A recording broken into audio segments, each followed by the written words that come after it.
Right now, Pittsburgh's best sports show is about to begin. Call us or tweet us. We've got things to talk about on the Nightly Sports Call. All right, thanks a lot, Ken, and thank you for tuning into the Nightly Sports Call. Give us a call. 412-575-2600 is the number. We're going to be talking about the Steelers and what's going on in that locker room right now. Martavis Bryant, does he play? Does he not play? He's practicing. We're hearing that he's going to be back in the game day rotation when it comes to their next game in Indianapolis. Maurkice Pouncey, very upset about what happened, what transpired at the end of the game. Same with Ramon Foster. Talked to both of those guys. I think it's definitely out of line and dirty. I'm with Ron Cook tonight. Ron, what did you think of what happened at the end? The game was over. When does it even work if you jump over the line and try in victory formation? Have you ever seen anything like that work? Well, I've seen it a couple times, and it's really bad. I mean, usually those guys respect the end of the game. They're all card-carrying Union brothers.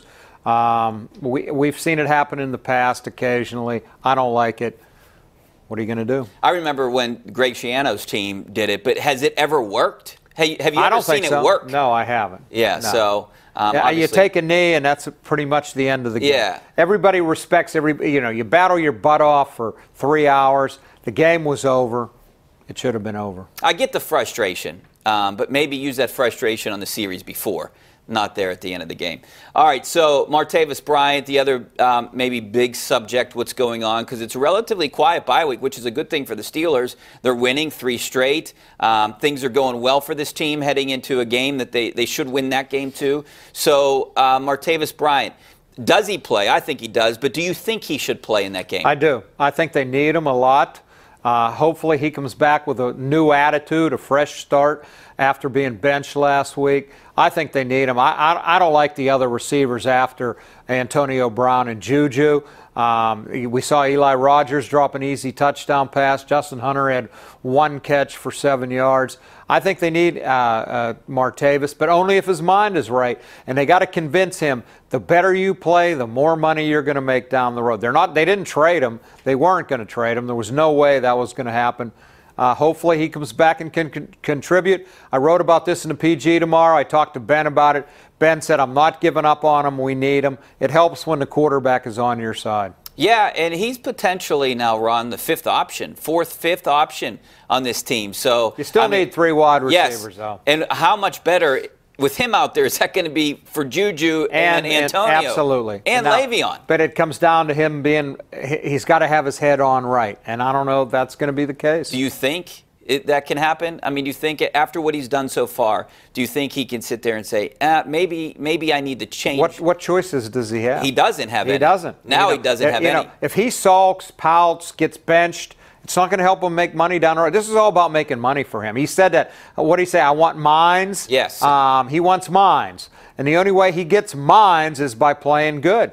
And I hope he realizes that. I hope his agent talks to him. He plays well. He'll get his money down the road. And I love the way Ramon Foster said it. When we win as a team, everybody eats. That means everybody can share the pile of goodies and spoils or whatever you want to say.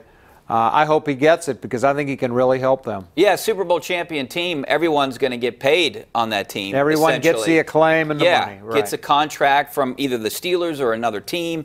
I don't foresee the Steelers keeping him after next year. I don't either, but it's a long time. But it is. It's a season and a half between now and then. We've seen other guys change. You know, Randy Moss grew up.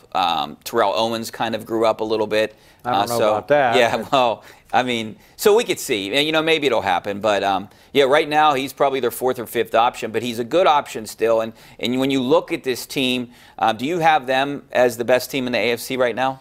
Well, I think they're right there with New England, Kansas City, obviously, record-wise. New England has to play 5 of the next 6 on the road, including 1 here. They've lost Edelman. They lost Hightower for the season. I think the Steelers, health-wise and schedule-wise, have a big advantage over New England. Now, Kansas City's another story. They still have the tiebreaker over Kansas City because they beat them head-to-head. But I think they're right in the mix. Those 3 teams, clearly to me, are the favorites in the AFC. Well, you had a busy weekend, a very tiring weekend, maybe somewhat disappointing weekend. But go to Penn State, you see a tough loss there. Then you go to the Steelers game. Speaking of Penn State, they're on the outside looking in right now, 7th in the first college football playoff rankings. That's about where I had them, 7, 8, 9. What do they have to do to get back into that picture right now? Well, first of all, win out. Ohio State is in the driver's seat now because they beat them head-to-head. I don't think Ohio State's going to lose again. They might. I worry about Penn State this weekend at Iowa. I think they could lose very easily there. I think Penn State's going to finish 10-1, 11-1, and go to a Great Bowl. But I don't think it's going to be in the national championship tournament because I don't think they're going to get to the Big Ten title game. It looks like it's going to be Ohio State and Wisconsin. The winner will go on to the national tournament. These brackets now on November, well, it's not even November, October 31st, don't mean a lot. Yeah, you saw what happened last year, how many things changed. I mean, Right. Penn State was way on the outside looking in, and look then how end up far at they fifth. jumped in Right. 5th. So you never know what can happen. Ohio State basically needs to lose 2 more games for them to just jump ahead of Ohio State. But the other teams have to lose 2. I doubt they'll get 2 Big Ten teams into the college football playoff. But like I said, you never know. Stranger things have happened. But we got to take a break. Back with your phone calls. 412-575-2600 is the number, or you can always tweet me at Richie Walsh. See you in a couple minutes.